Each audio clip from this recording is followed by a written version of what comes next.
ABN Radhakrishna గారు చేసినటువంటి వ్యాఖ్యలు సభ్య సమాజం సిగ్గుపడే విధంగా మహిళని కించపరుస్తూ మాట్లాడినటువంటి విధానాన్ని మేము తప్పుపడుతూ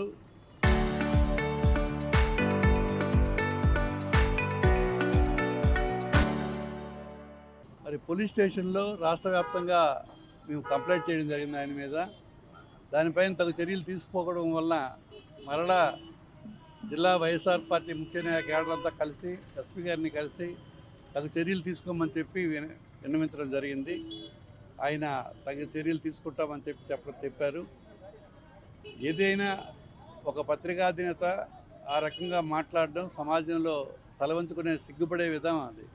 మహిళలకి ఆపాదించడం, లేనిపోని ఆరోపణలు చేయడం అన్నది సభ్య సమాజం హర్షించదు అటువంటి వ్యాఖ్యలు. మరి దాన్ని వ్యతిరేకంగా పోలీస్ స్టేషన్లో ఆయన మీద కంప్లైంట్ చేయడం జరిగింది. ఏబిఎన్ అధినేత రాధాకృష్ణ గారు సభ్య సమాజం తలవంచుకునే విధంగా, మహిళా లోకం తలవంచుకునే విధంగా వైఎస్ఆర్ పార్టీ నాయకుల తాలగా భార్యలను కూడా ఒక పేటెంట్ వర్కర్స్లో క్యాలిక్యులేట్ చేసి రాధాకృష్ణ గారు మాట్లాడారు. ఆయన షోలో కూడా అది ప్రదర్శించారు. ఇది రాష్ట్ర వ్యాప్తంగా, దేశవ్యాప్తంగా ఉన్న మహిళా లోకమంతా కూడా పెద్ద ఎత్తున నిరసనలు తెలియజేయటం జరిగింది. వైఎస్ఆర్ పార్టీ నాయకులు కూడా పెద్ద ఎత్తున ప్రతి పోలీస్ స్టేషన్కి వెళ్ళి స్వయంగా వెళ్ళి కంప్లైంట్లు ఇవ్వటం జరిగింది. అయినా సరే ఈ ప్రభుత్వానికి కనీసం సీమ కుట్టినట్టు కూడా లేదు. చంద్రబాబు నాయుడు గారు మరి మహిళకి, నేను మహిళా పక్షపాతిని, మహిళల కోసం ఏ చిన్న సంఘటన జరిగినా వెంటనే ఈ ప్రభుత్వం రియాక్షన్ ఉంటుందని చెప్పి ఆయన అనేక దఫాలుగా చెప్పిన మాట.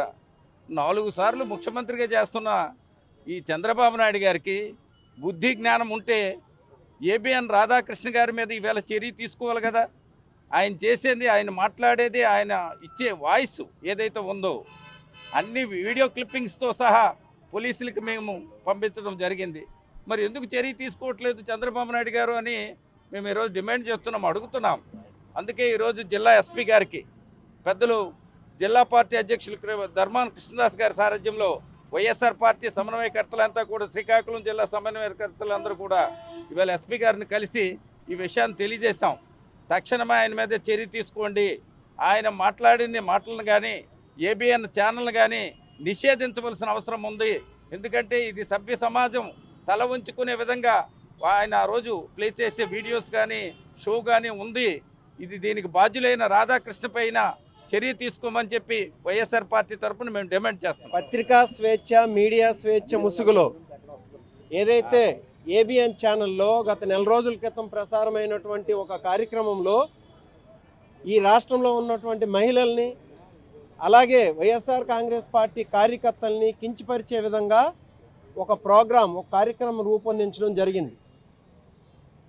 ఆ కార్యక్రమంలో వైఎస్ఆర్ కాంగ్రెస్ పార్టీ నాయకులు, కార్యకర్తలు వెన్నెముక లేని వాళ్ళని, వాళ్ళ భార్యల్ని కూడా జగన్మోహన్ రెడ్డి గారు మీ చెల్లెలు అని చెప్తే వాళ్ళ భార్యల్ని వేరే వాళ్ళకి ఇచ్చి పెళ్లి చేసి పంపించేటువంటి వెన్నెముక లేనటువంటి నాయకులు అని చెప్పేసి చాలా హీనంగా సభ్య సమాజం సిగ్గుపడేలా మాట్లాడడం జరిగింది. ఇందుకోసం అన్ని పోలీస్ స్టేషన్లో రాష్ట్ర వ్యాప్తంగా కంప్లైంట్లు కూడా ఇచ్చి అనేక నిరసన కార్యక్రమాలు చేసినా ఈ ప్రభుత్వానికి చీమ కుట్టినట్టు లేదు. సరి కదా, చంద్రబాబు నాయుడు గారు ఏబిఎన్ రాధాకృష్ణ వెనకేసుకొని వచ్చి ఏబిఎన్ కార్యాలయాల మీదకి వెళ్ళడం తప్పు అని చెప్పేసి తిరిగి ఖండించడం జరిగింది. అందుకు ఈరోజు శ్రీకాకుళం జిల్లా వైఎస్ఆర్ కాంగ్రెస్ పార్టీ తరఫున ఎస్పీ గారికి ఈ కార్యక్రమంపై ఈ కార్యక్రమం ప్రసారం చేసినటువంటి ఏబిఎన్ మీద, రాధాకృష్ణ గారి మీద చట్టపరమైనటువంటి చర్యలు తీసుకోమని చెప్పేసి రిక్వెస్ట్ చేయడానికి రావడం జరిగింది. మేమంతా కూడా ఈరోజు ఏబిఎన్ రాధాకృష్ణ మీద, ఏబిఎన్ ఛానల్ మీద తగు చర్యలు తీసుకోవాలని